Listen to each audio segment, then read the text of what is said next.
Hello everyone, my name is Arcady. Welcome to my channel, and if you're new here, thank you so much for joining us. I'm going to do a little recap on last night's AEW Collision, so let's get into it. Okay, since the Continental Classic is going strong and we're going to be watching the Blue League tonight, let's just go over the standings. Andrade has 9 points, Brody and Bryan both have 6 points, Claudio and Eddie both have 3, and Daniel Garcia has 0, but I believe he can do it. Come on, Daniel. All right, kicking off the night, Andrade versus Claudio. Andrade went for the handshake. Claudio said absolutely not. He was out for blood. He wanted revenge for what Andrade had done to Bryan. Now, after Andrade hit Claudio Castagnoli with an avalanche powerbomb, I thought this is the end of the match. But no, Claudio held on, he kicked out, and after that, we see the ref going to put the pad on the turnbuckle. He misses Claudio's low blow to Andrade. Claudio picks up the win. All right, this next matchup was a women's match between Abaddon and Jasmine Allure, and Abaddon made quick work. She ended up winning against Jasmine. However, end of the match, lights out. Who's in the ring? Julia Hart. That's right, she puts her title down. Abaddon attacks her, and Sky Blue comes out to Julia Hart's aid, helps her in attacking Abaddon, and then my heart, Thunder Rosa, comes out to Abaddon's rescue. This next matchup for the Intercontinental Championship was between Bryan Keith, the Bounty Hunter, and Orange Cassidy. Orange Cassidy ended up retaining, so he is still the Intercontinental Champ. All right, now we see FTR making their way down to the ring, and they call out House of Black. They say that House of Black are basically upset with them because they are just unrealized potential, that the two of them don't have as much success as Julia Hart or Brody King or FTR.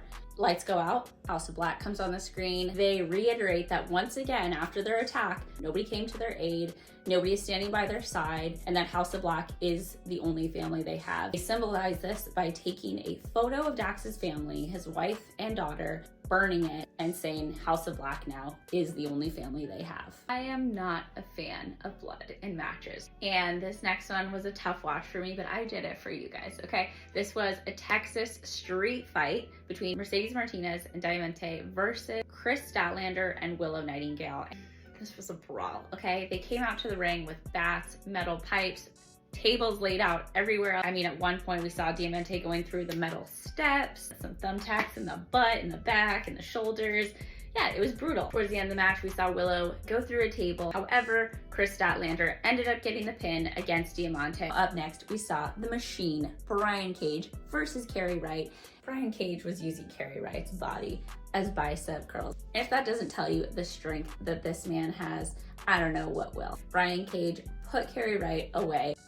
This one held a lot of weight. This was between Eddie Kingston and Daniel Garcia. Both of them needed to win this match. You know, we saw Daniel Garcia with a dragon screw off the top apron, Eddie Kingston machine gun chopping Daniel Garcia, and I will say that man has no quit. That dance has no quit, because even as he was getting battered and bruised, nothing could stop it. However, it just wasn't enough. Daniel Garcia had some beautiful moments. We thought possibly he was gonna win. He had Eddie Kingston in holds on the mat, and while there was potential, Eddie Kingston was able to get out of them. He ended up getting the win over Daniel Garcia, so Eddie Kingston is moving forward. Daniel Garcia is out. Brody King versus Bryan Danielson. I think a lot of people were very excited for this matchup, and both men are coming in with 6 points in the Blue League, so I think both very eager to get ahead and kind of prove that they belong in that top dominant spot. Brody King is just like a big, vicious wrestler, and Bryan a technician. So this was a very, very fun matchup between the two of them. At one point, Bryan's eye split open again, blood kind of coming out. Brody King followed him out of the ring, smashing him into the barricades, onto the announcers' tables. The two men get back in the ring after some vicious attacks from Brody. Bryan is able to duck the clothesline, roll up Brody's leg, and we think maybe he'll get the win here. Brody may tap, but Brody is able to get out of it. Bryan is able to wear Brody down, kick after kick after kick. Finally, he hits Brody in the back of the head with a yes and ends up getting the win. However, I wasn't so sure, because at first I couldn't tell if Brody had actually kicked out at 3, but it looks like maybe it was 3.5. So Bryan Danielson picking up the win here, has 9 points in the Blue League, and Brody is going to be hungry for a win. As always, thank you guys so much for watching. Hope you're enjoying it, and hope to see you back next time.